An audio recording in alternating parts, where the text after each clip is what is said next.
This message is brought to you by DoNotAge.org, the longevity research organisation that's on a mission to extend health span for as many people as possible via products that actually work. Start your journey today at DoNotAge.org and use code LLAMA for a 10% discount. That's LLAMA. There are several independent mechanisms of aging which are roughly synchronized. In other words, we have several assassins, and they are independent contractors. And if we neutralize one, another will kill us within approximately the same time frame. Hello and welcome again to the Live Long and Master Aging podcast. My name's Peter Bowes. This is where we explore the science and stories behind human longevity. Or put another way, how long are we going to live and what quality of life will we enjoy during our remaining years? Now, over the past 100 or so episodes of this podcast, we've discussed many lifestyle interventions that could result in us living longer, healthier lives. I often talk about extending health span, the number of years we enjoy optimum health. Others talk about life extension or extreme lifespan, 100, maybe 120 years, which, of course, the vast majority of us really still have very little chance of achieving. So are the interventions really worth it? How much extra quality time might they give us? My guest today is Dr. Magomed Khaidakov, a medical doctor and researcher based at the moment in Little Rock, Arkansas, here in the United States. Originally from Russia, he's a Canadian citizen, and he has an interesting perspective, having spent a lifetime studying human longevity and aging. The title of his book is A Pessimistic Guide to Anti-Aging Research, subtitle Death is Immortal. Dr. Khaidakov, welcome to the Live Long and Master Aging podcast. Hi. Do you, I'm curious, yourself aspire to live a long time? It depends. Depends on quality of life, whether it's interesting and disease-free. You work at the University of Arkansas for Medical Sciences, and I had a quick look at your page on the website, and you talk about your interest in the biology of aging and degenerative pathologies. In particular, you say, in identification and correction of biological design flaws that limit mammalian lifespan. That's what you've spent a long time working on. So what makes you pessimistic? Pessimism, it's not really a pessimism. I would rather qualify it as a realistic view, because what we need to find is working solutions. But gerontological research is always accompanied with enormous amount of hype and self-promotion. People are so focused on becoming successful in this research that they tend to overlook, half-honestly, negative components or negative conclusions stemming from this research. Well, in your introduction, you mentioned about lifestyle and its potential to increase our lifespan. Let me give you a small example. So, two pillars of healthy lifestyle is diet, of course, and exercise. So, in animal studies, researchers were able to achieve 50% increase in lifespan across many species. Interesting, very hopeful. But at the same time, they failed to mention, whether intentionally or not, I don't care, that there are three groups of animals, including us, our pets, and lab animals, that know the phenomenon of obesity. And all experiments were conducted on obese animals because they were fed ad libitum. They ate as much as they want. So when you restrict the diet and caloric intake, you're essentially rescuing obese animals. So that extension of lifespan is inflated or can be related only to obese organism. I want to delve into that in a little bit more detail in a second, because I think it is a fascinating theory. I've got a flaw potentially in my mind that I want to put to you. Just before we do that, though, I mentioned that you're originally from Russia, you're a Canadian citizen, you're in Arkansas now. Can you just give me a little potted history of your lifetime in terms of research and what got you interested in aging and longevity to start with? Always, for everybody, is a personal story. I do remember when I was about 30, or something like that, I was half asleep, and all of a sudden a little string of words entered my brain, which was empty at the time. And it read something that in 30, 40 years you will die.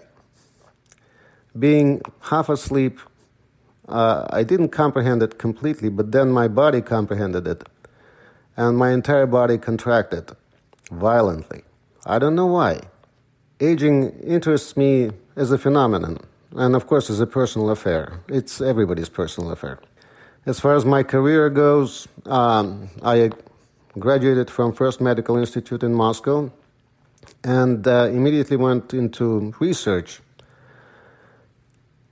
And my first PhD was in space biology and medicine. I was studying calcium metabolism in microgravity at one point, and then I moved to Canada, and I did analysis of genotoxicity of space environment, trying to determine whether space environment generates more mutations. But aging was always of tremendous interest to me. That's why I entered another PhD program, at this time on molecular biology. And after that, I joined the lab of very well-known, internationally recognized expert on aging, Robert Schmuckler-Rees, and he happened to work at the University of Arkansas for Medical Sciences. So that's how it came about. So you have a wealth of experience. So let me now return to that thought when you were talking about extending the lifespan of obese animals. And yes. Most experiments to this day are still done with rats and mice and, yes. and flies and worms. But I guess you're probably talking about experiments with mice? On any experimental animal, because all animals are fed ad libitum. I don't know what obesity looks like in C. elegans, but they're also overfed. But I would perhaps suggest to you that there is research where those animals are not obese to start with, that there is a scientific credibility that goes along with much of the research, that in terms of control groups, not all the animals are starting from an obese state. If you use non-obese animals, your numbers will plummet significantly. And let's go to the epidemiological studies on human beings, which involved around 1 million people. And it turns out that the highest life expectancy is within 22-25 BMI values. And everything below that and everything higher than that is accompanied with decreased life expectancy. So the sweet spot is not where extremely thin people are, and it's also not where slightly overweight people are. I'm, for example, about 23, 24, so I'm comfortably sitting in a sweet spot, which means that decrease of caloric intake will not benefit me that much.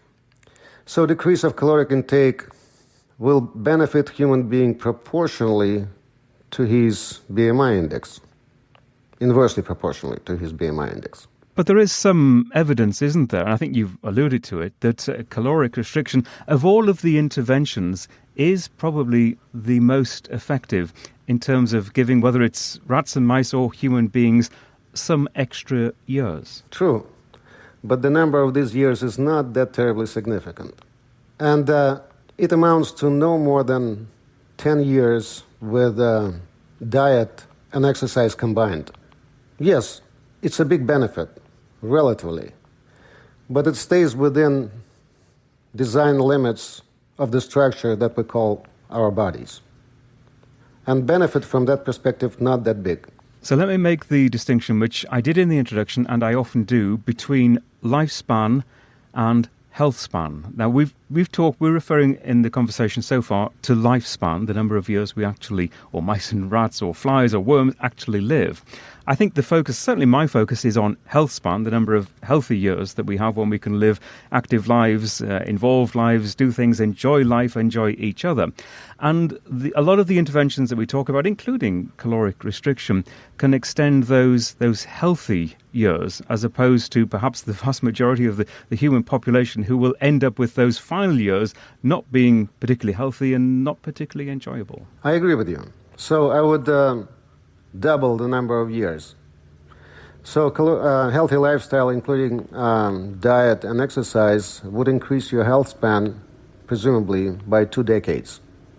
How does that sound? Well, 2 decades sounds pretty good to me. I'm happy for you then. Not to you? No, because I do have a different purpose.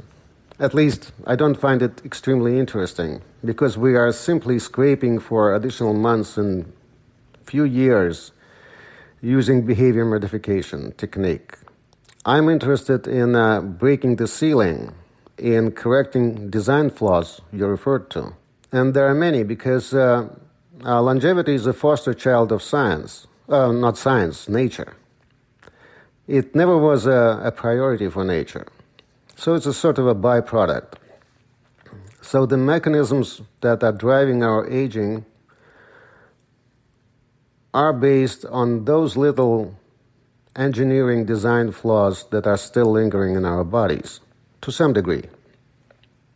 And there are many of those.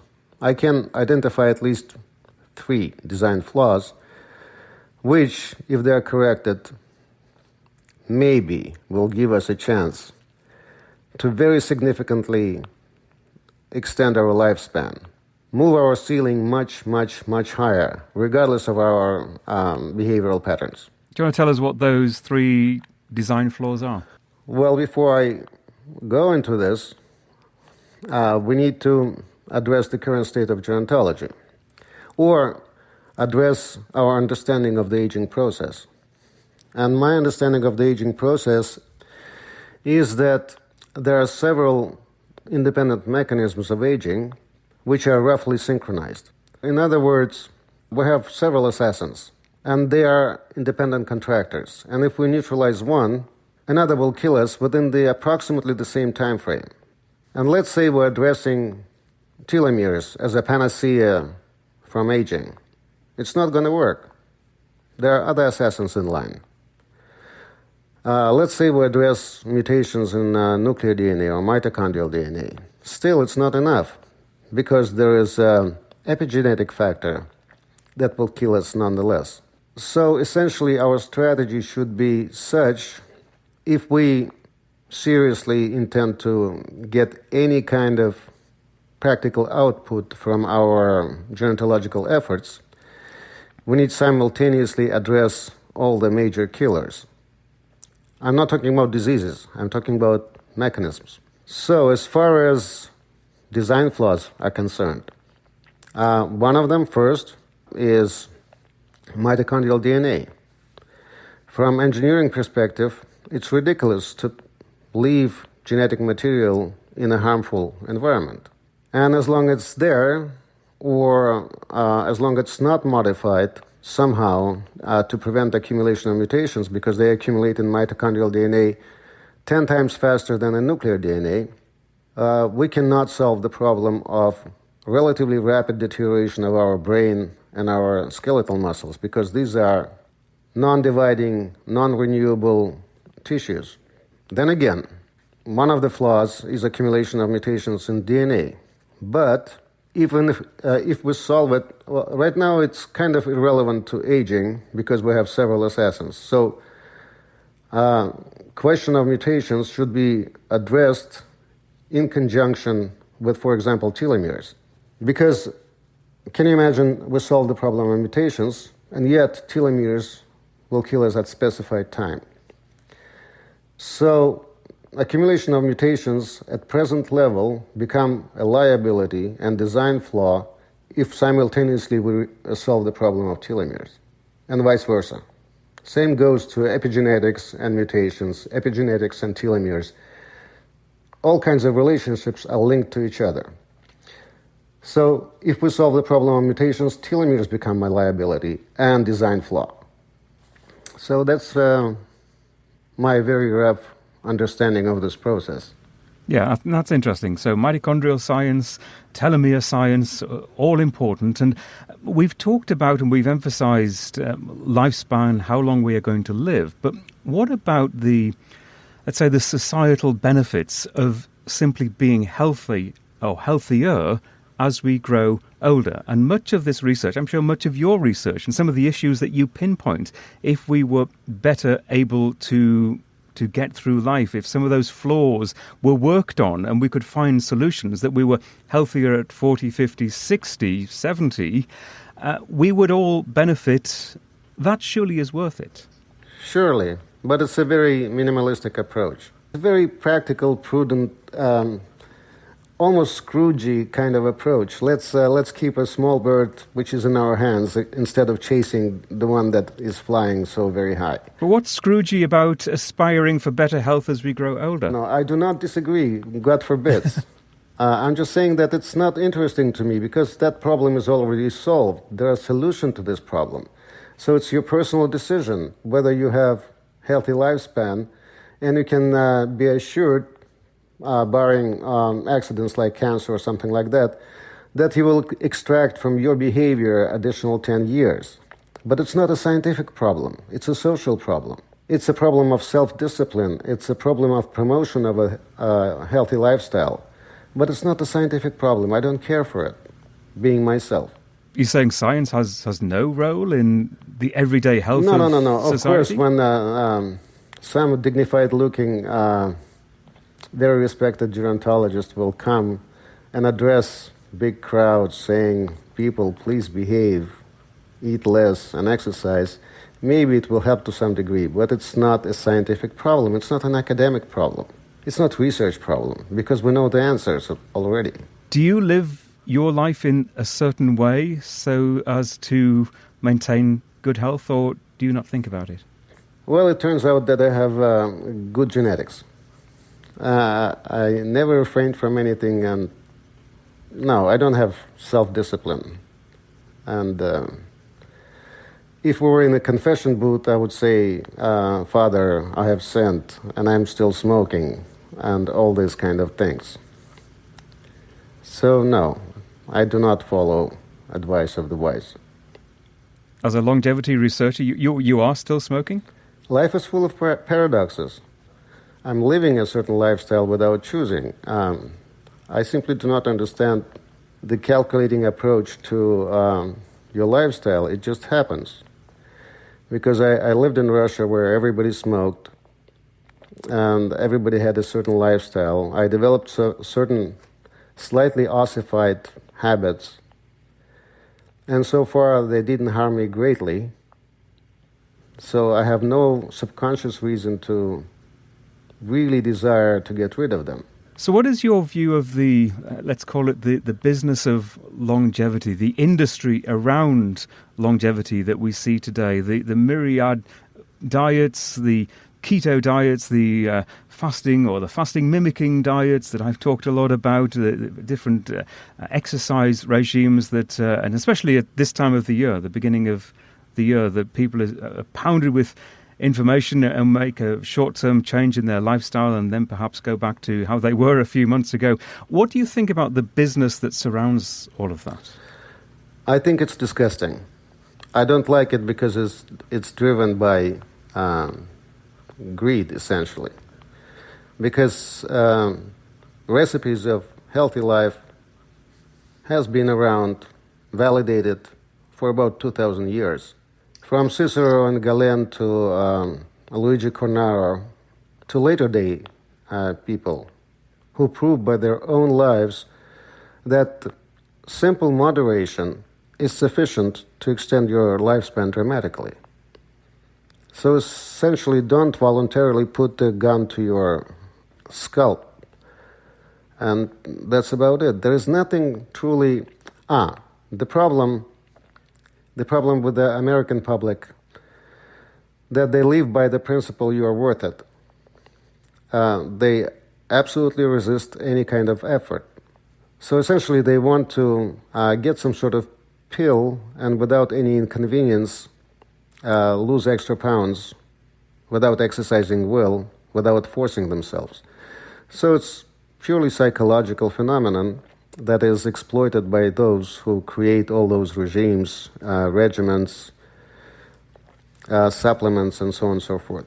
I mentioned some people talk about extreme lifespan, maybe 90, 100, 120 years even, which are extremely rare examples throughout the centuries of people achieving that sort of great age. I think the most of us can still expect to live to our late 70s, around about 80 years old. From your understanding of that data, how likely is that average lifespan, do you think, to change in the coming decades? I think we almost reached the limit for average person. 122 years, the maximum lifespan ever achieved by human beings, is an anomaly.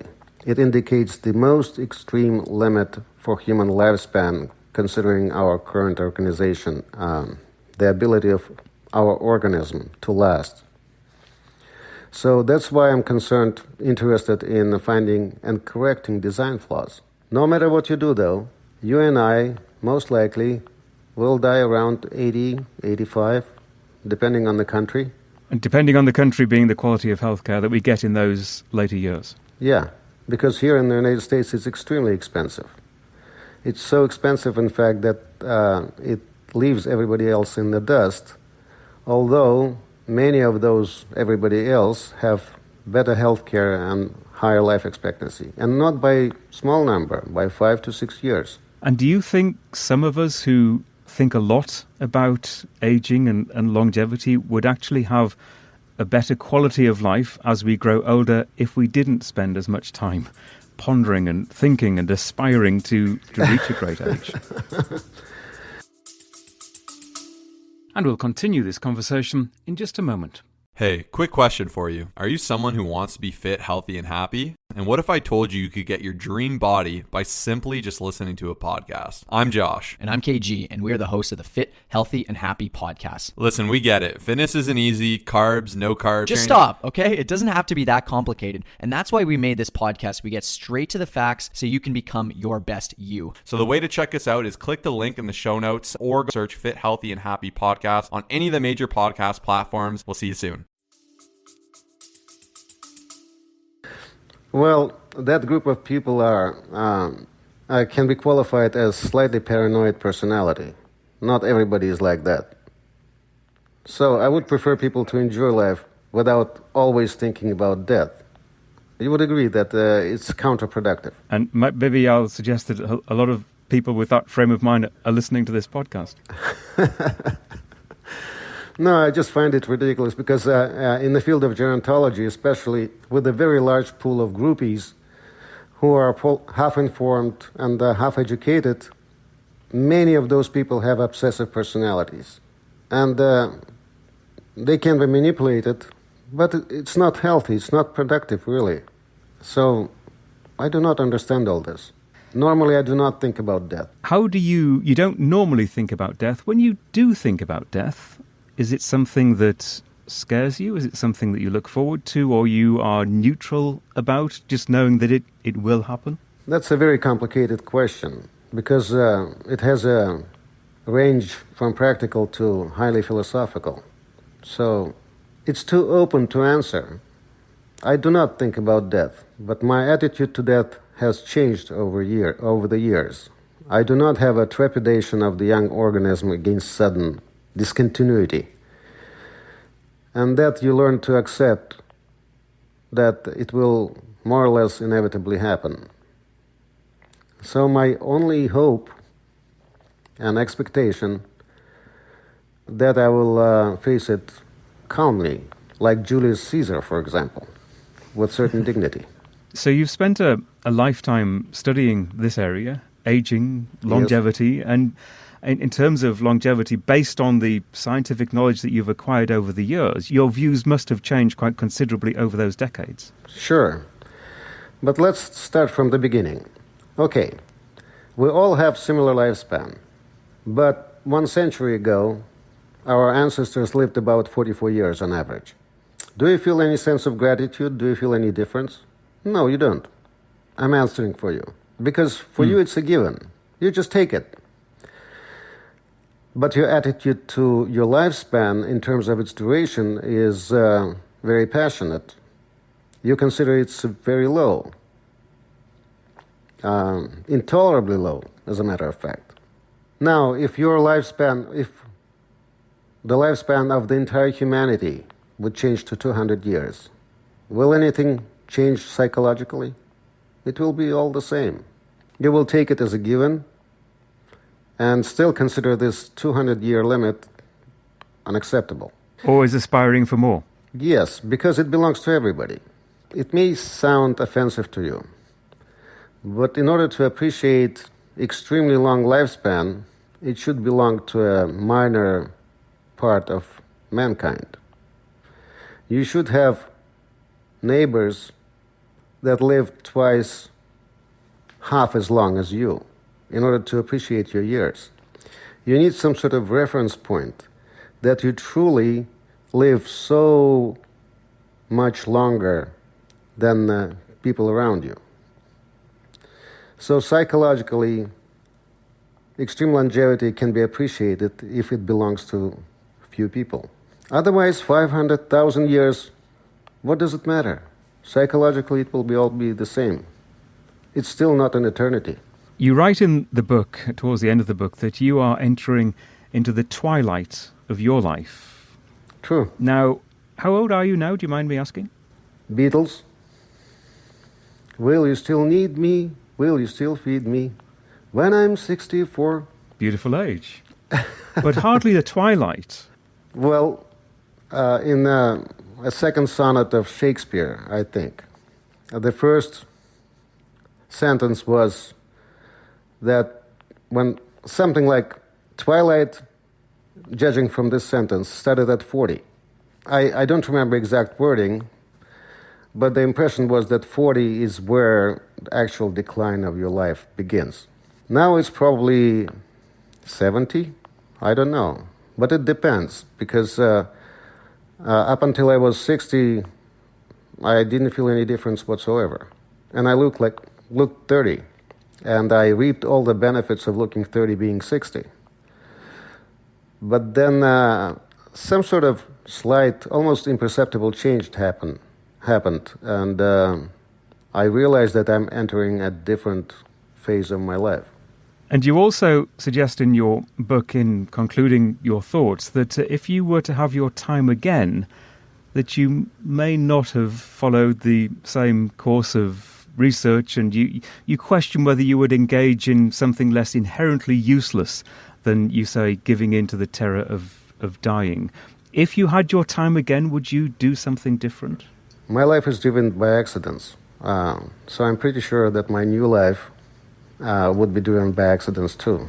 And I would be in a different place. What kind of place would you like to be in, though? That's what I'm getting at. I have no idea. I enjoy many things, and I'm not entirely disappointed with the way my life went, because it was really pleasurable.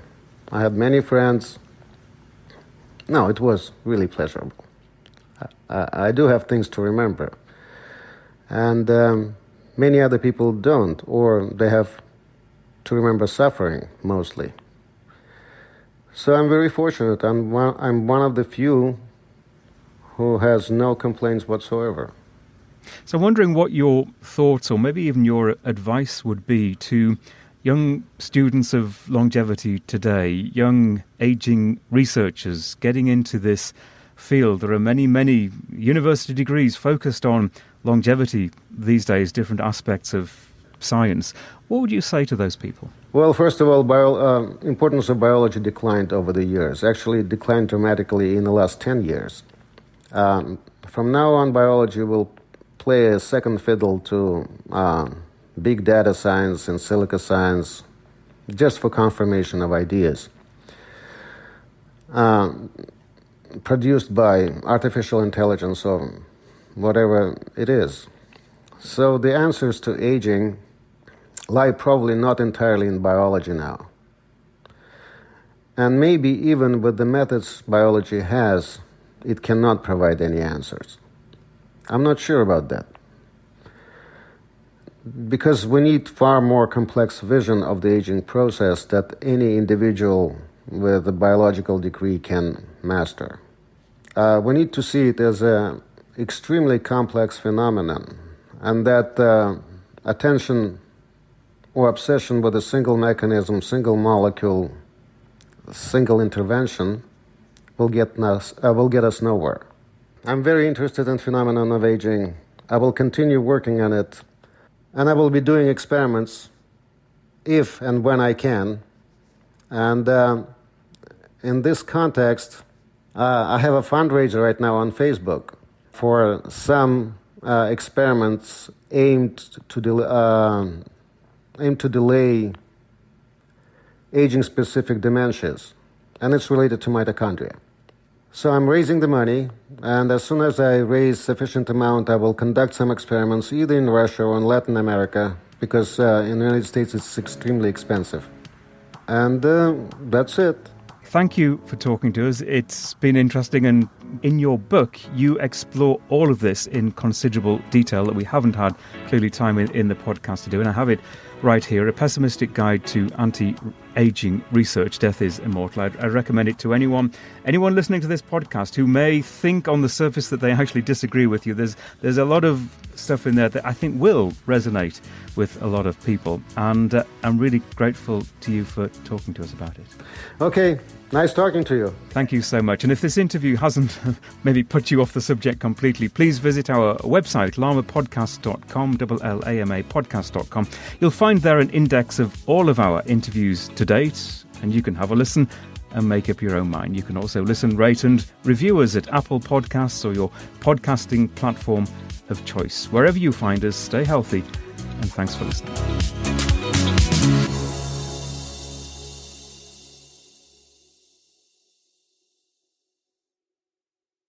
Health optimization is what this podcast is all about, and that means taking care of our mitochondria, the energy centres of our cells.